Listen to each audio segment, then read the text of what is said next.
Hey Kitty, did you know that according to a recent study, 68% of people are in favor for the legalization of marijuana?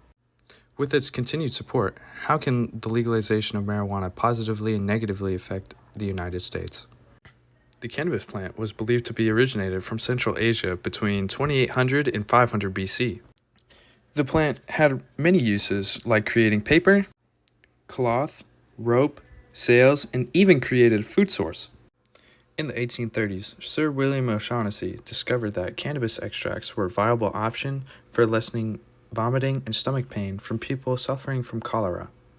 Following this breakthrough, these extracts would go on to be sold throughout Europe and the States to treat stomach problems and other illnesses.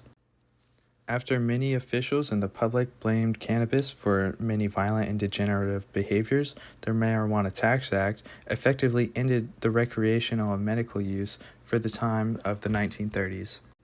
Under the Compassionate Act of 1996, California was the first state to legalize the medical use of marijuana. Since the spark of legalization throughout the states, decriminalization would soon to be followed within the topic. This would effectively change previously giving penalties and would also help change from a federal to a civil infraction dealing with small personal use amounts.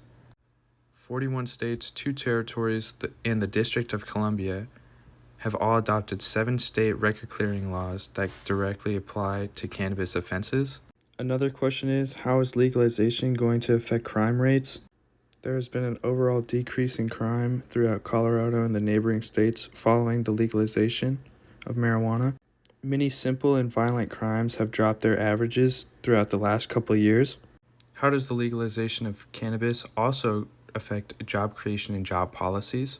Within the last 5 years, the cannabis market had created 428,059 jobs, which is an average of 280 jobs each day.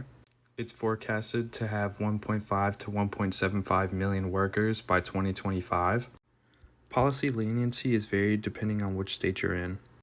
The profits from the sales of cannabis are being put into school state funds, law enforcement, city planning, health administration, and drug prevention programs as well.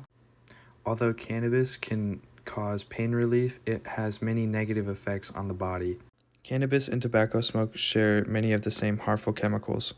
It can lead to a decrease in pulmonary function and an increase of risk of getting cancer. Cannabis can also alter our brain chemistry. Overall, cannabis would help positively affect our jobs and economy, but would negatively affect our overall health.